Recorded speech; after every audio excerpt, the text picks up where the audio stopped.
आज आप बताओ ये कौन सा चिकन है, ये दिखाते हैं कटिंग कैसे होती है।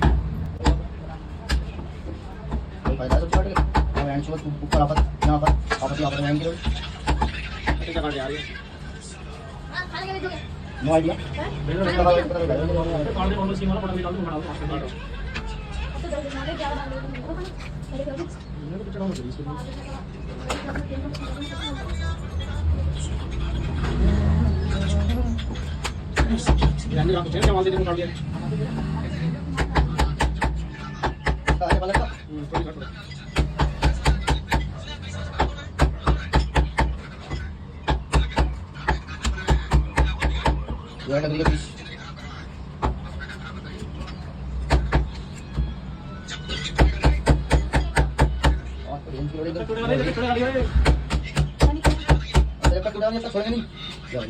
ये चीज नहीं